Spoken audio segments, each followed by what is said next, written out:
Narito na naman tayo para sa isang napaka-sweet at nakakakilig na love story nila Kalingap Edu at Ate Viancy. Ulat mo ay aking makilala. Para sa pagpapatuloy ng ating love story ay masasaksihan na ninyo ang pinaka most awaited na rides na kanilang sinakyan doon sa Hong Kong Disneyland. At dito na nga sa kanilang pagsakay ay grabe ang mga tilian at sigawan ng EDSI Love Team at kasama ang buong Kalingap Team. Kaya naman sobra din ang kanilang pag-enjoy dito dahil marami sila.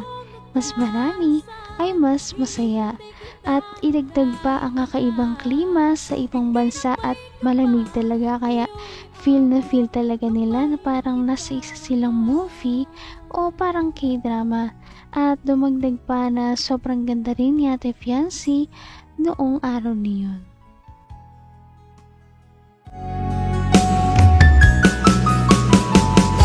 Ang nice ko lang.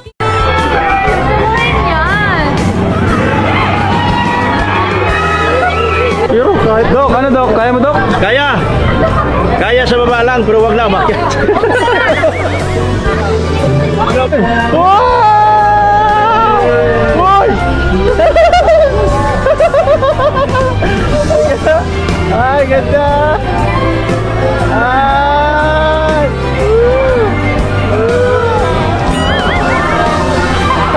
Ay! Makahilo. Nahihilo ako magtingin sa camera. Bumibilis din! Ang ganda! Ay! Ah! Kaya, hindi tatay sumama. Yun na yun.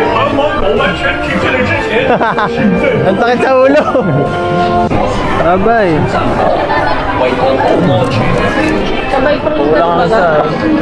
Kulang sa akin ako.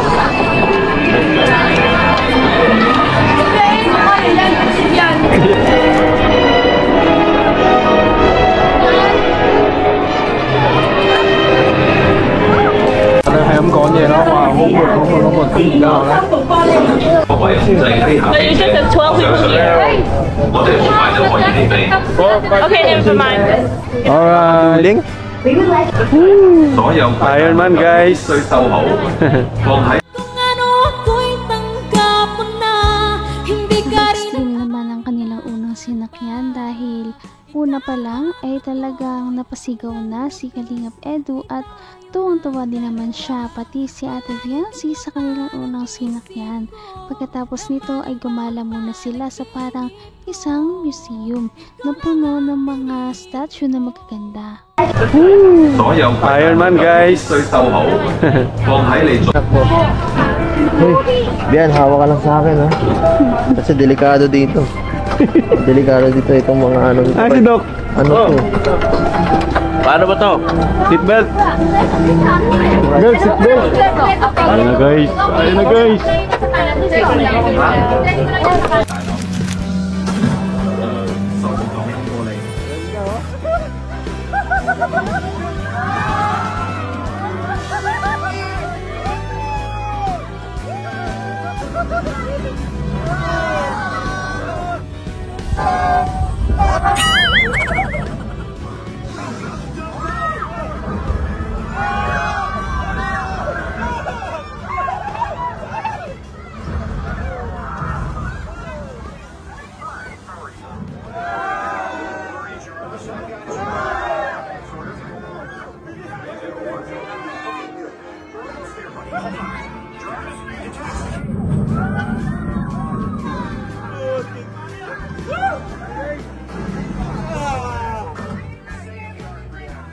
Grabe, galing.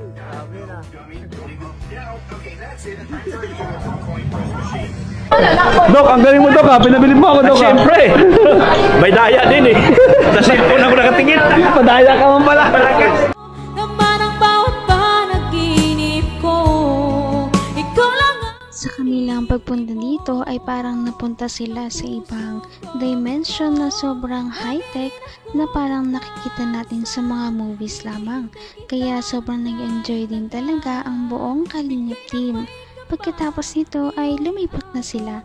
Ano kaya ang kanilang next na pupuntahan?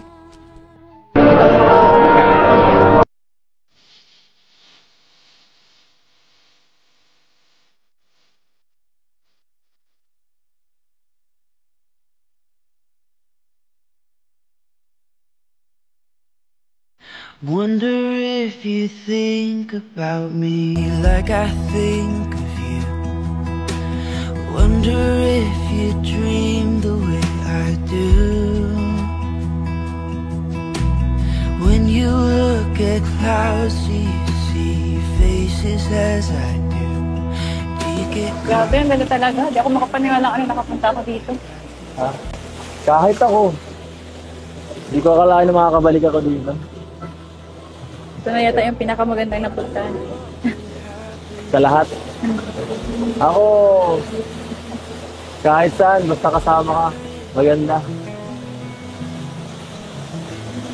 Ito, kung wala ka siguro, baka hindi pa masyado maganda ito. Totoo yun. Naalala ko tuloy yung sa Enchanted Kingdom. Oo nga, no? Maganda din yung pero mas maganda talaga ito. Sabi ko naman sa'yo, di ba? Sabi ko sa'yo, wala sinabi yun. Alam mo, hindi pa nga natin nalilibot yung kalahatan nito eh. Hanggang wakas ay tayo ng dalawa. Palagi kang Napakaganda naman ng Disney Palace na ito dahil parang nakikita lamang natin ito sa mga movies. Parang pang prinsesa talaga ito at bagay na bagay kay Ate Fiancé dahil sa kanyang ganda. Para siyang prinsesa at prinsipe si Kalingap Edu. At dito nang picture-picture muna sila at nag-usap. Alam mo, hindi pa nga natin nalilibot yung kalahatan nito eh. Mas marami pa diyang rides na mag-i-enjoy ka. Siguro, baka na ano ka lang rin kasi may mga ibang tao, di ka masyado mag-enjoy. Naiisip ko, susunod siguro, punta tayo dito kahit tayo lang dalawa. Pag ano ka na, tayo. Ay, hindi pwede yun. Sama dapat sila mama para ma-experience naman. Sige, sama natin sila. Para happy family kayo. Basta kasama ako din ha. Enjoy ka naman so far. Sobra. Parang napipilitan ka ha. Ano napipilitan? Ilang halata sa Masaya ka ba? pero sobrang saya. Patingin nga ng saya yan. Gusto ko nakita yan. Gusto ko nakikita kang masaya. Ako rin, gusto ko nakikita kang masaya. Gaya ngayon. Oo ba yan? Para kang bata kanina. Kahit sino naman siguro, kung nakapunta dito, magiging parang bata.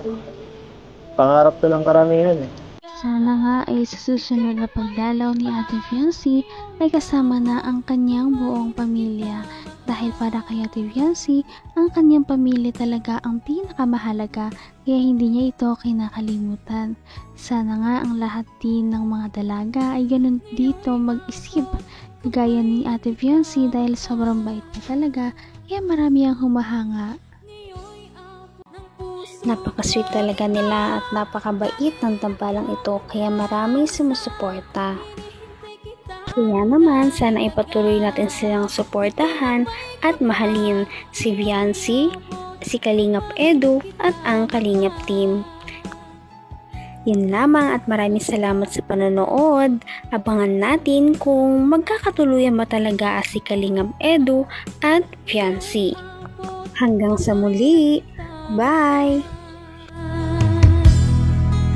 Ngayon'y abot